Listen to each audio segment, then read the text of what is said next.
You know, there was so much for us to take away from our trip down to Peaceful Pork. What really showed was their passion for their craft and their willingness to take the time to do things the right way. You know, all this made a perfect match for my good friend Chef Joe Saenz. I have the most respect for chefs that spend the time to find the best locally sourced ingredients. And this very principle is the cornerstone to Swine House, which brings us to the local Sprout Food Hub here in San Antonio, Texas, where we're gonna create beautiful dishes from this peaceful pork. One of the cool things about buying from a farmer like Loncito is that someone like me can buy a whole pig, or basically anybody can specify what they need and get something beautiful like this slab of belly. Not only is pork belly amazing cured, but it's really awesome just cooked straight raw. So what we've done is devised a way to utilize fresh lardones, which classically, if you say the word lardone, it's supposed to mean raw pork belly cut into slabs all the way down the belly. And then once we have our slabs, we're just gonna cut little finger length lardones. So once we have a nice big handful of lardones all the way through the belly, what we're gonna do is we're gonna add it to a pot with a splash of water and cook it on medium heat until they're nice and rendered and a little bit brown. What we have is a really gorgeous rendering of liquid gold pasture raised pork fat and a bunch of beautiful brown, crispy, gooey chunks of pork. So if you could just secure that for me. Absolutely. We are going to separate these beautiful lardones from this amazing fat. It looks and smells amazing. So we're gonna do some lardone roasted glazed Brussels sprouts. All right, walk us through it. For this recipe, we need Brussels sprouts that have been trimmed of their stem and halved lengthwise. We do this so that we have maximum surface area in the hot pan so that we get nice, crispy, even caramelization. All right. We have our lardones from Loncito, crispy, gooey, really wonderful. We have our beautiful fat, fresh cilantro, picked off the stem. We're saving our stems in the same ethic of using every piece of the animal. Every beneficial piece of produce needs to be used as well. Some small diced serrano chili. We're going through Vietnamese recipes, Vietnam, Thailand right now. So you can use Thai bird chilies, you can use anything you like, jalapenos. I really like the punch and pico of serrano. We have some lovely small dice fresh garlic. Beautiful.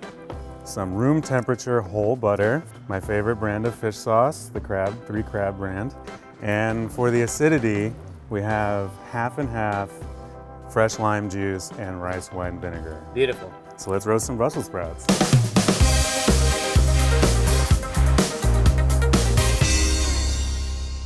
All right, Joe, these look amazing. Does this have everything that we're looking for? Absolutely, we've got even browning on both sides. We're plenty hot, and now I think it's time for us to build our glaze. We've got our hot pan back on here, and so we're gonna start with a little bit more of our wonderful fat, just a touch. Now we're turning down the heat. We We had high heat for the caramelization of the Brussels, but we're going to lower the heat just a little bit for the glaze. And now we're gonna sweat our aromatics, which we saved, these beautiful cilantro stems. Nice little bit of garlic, as much or as little as you'd like. So we're just going to coat everything in fat. That smells awesome. It does. A lot of those oils are coming out of the cilantro stems, right. And the garlic just smells amazing. Make sure we don't burn. I got some lovely bones from a pig from Loncito. I made a pork stock out of it. Beautiful. And we're just gonna add, 4 ounces. Let's do 6 ounces. Now, those who don't have time to make a bone broth or bone stock, could they use something from the grocery store? You can use or water. You can use water? Yeah, just keep in mind, maybe boost up the aromatics a little bit. You're just not gonna have the super well-rounded flavor of a lovely stock. So we've added the water. We're gonna reduce it down so that it's gonna coat everything really nicely. So the fat element, we have fat in the pork, but there's no emulsifier in it. The emulsifier we're gonna use is butter. And this is the butter that you let sit at room temperature. That's right. So what I'm doing right now, this is an important thing. The swirl is what's gonna make sure that the butter doesn't break. Breaking is when the butter evaporates too much water out and you've stretched the fat out to where the emulsion is no longer applicable. And what it's gonna do, it's gonna emulsify and it's gonna have a really beautiful viscosity to it. That smells amazing. And we're just gonna reduce this down for thickness. All right. Now we're gonna add our fresh chilies. I like a lot of chilies. And for those making this at home, chilies to taste. We're gonna transfer our lardones back into here to heat them up again. Add that beautiful fatty, crispy crunch. Yeah. Now we're gonna add our fish sauce. This is gonna be the main salt component of it. It's funky, it's fishy, there's tons of umami. Maybe a tablespoon. Same amount of our lime and vinegar. Now there's a little bit of water in the vinegar, so we're gonna evaporate a touch of that out. So once our items are really glossy and glazed and beautiful, we'll pull it from the heat. Just enough. Oh man, that looks good. Looks amazing. It smells great. And so we're going to now add our lovely Brussels sprouts, which are still hot from our roasting. Magically, it's almost totally seasoned because of the fish sauce. And that's all your sodium component that you need is within this fish sauce. I'm gonna hit it with a touch more. We need a little bit more acidity. These are the games that we play as cooks. A little bit of this, a little bit of that. Fresh cilantro, which is one of my all-time favorite herbs. Let's do a lot of it. How about that? All right. Now, is this a beautiful dish you can make all times of year? Absolutely. Brussels sprouts are amazing when it's cold. They're super hearty. They're available during the spring and the summer. I mean, pretty much any time. Super packed with vitamins. This is a one-pot meal. This is my one-pot meal. Perfect. You know, it's got tons of fat, tons of veggies, texture, flavor. Why don't you give that a taste? The Brussels are perfectly crisp. The fat from the lardones adds a well-rounded dimension to it. You have that beautiful pop of the cooling sensation of cilantro. The vinegar hits perfect with the lime juice. It's an amazing dish. And just before serving, fried shallots.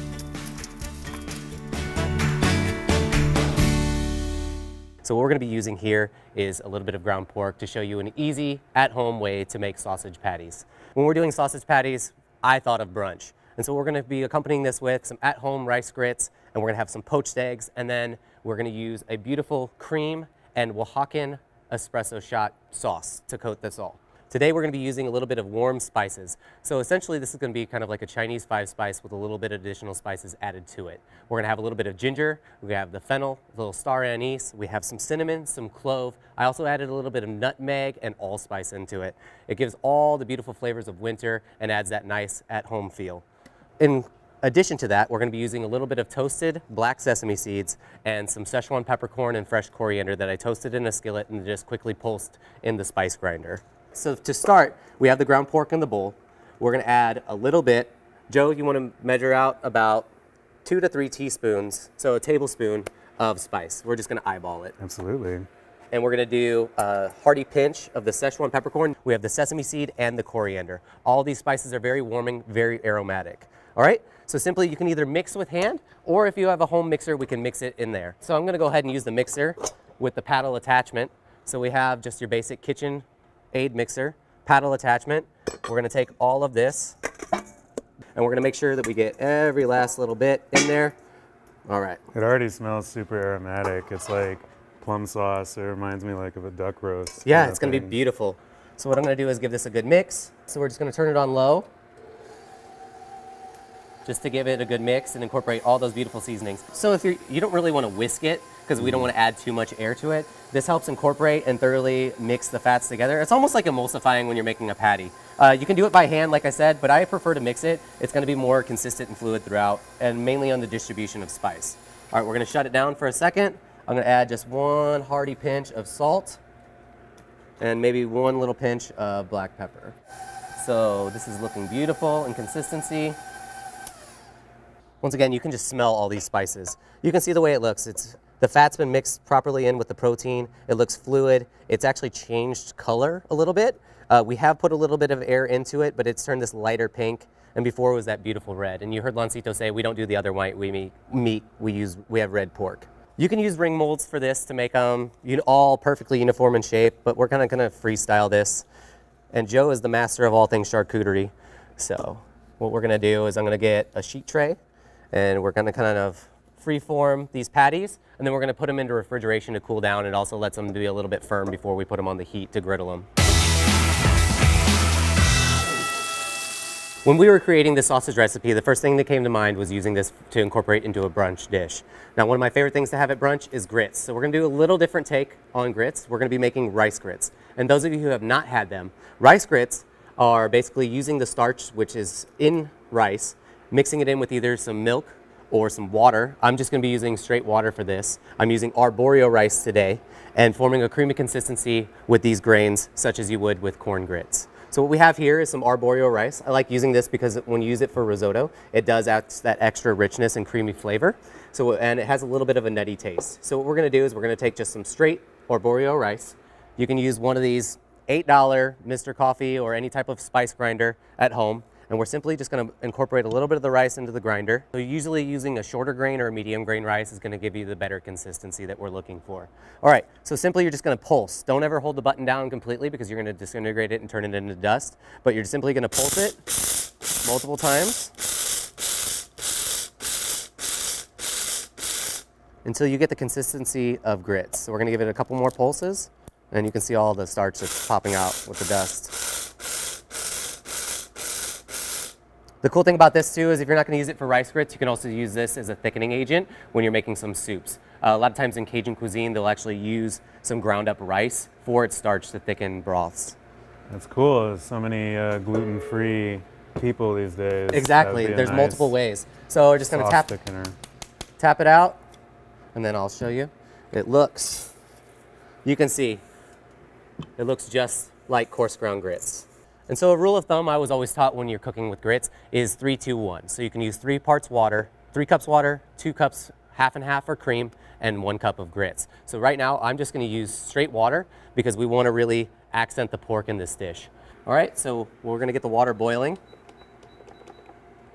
After it comes to a boil, we're gonna incorporate our rice grits, stirring them constantly until we get the consistency that we're looking for. And on average, it's gonna take between 10 to 15 minutes. Constantly stir so that the rice does not stick to the bottom of the pan. You don't want to give any scorched flavor. Any residual liquid after the rice has already been out, you can actually strain out and then reincorporate to add the thickness and consistency that you want.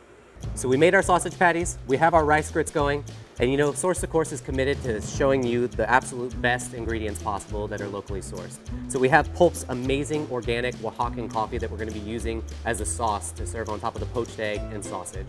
So we're gonna have a little bit of this Oaxacan coffee, we're gonna have some heavy cream, a hint of Steen's cane syrup, a little bit of scallions on top to round out the whole dish, and served with Joe's perfectly glazed, beautiful Brussels sprouts.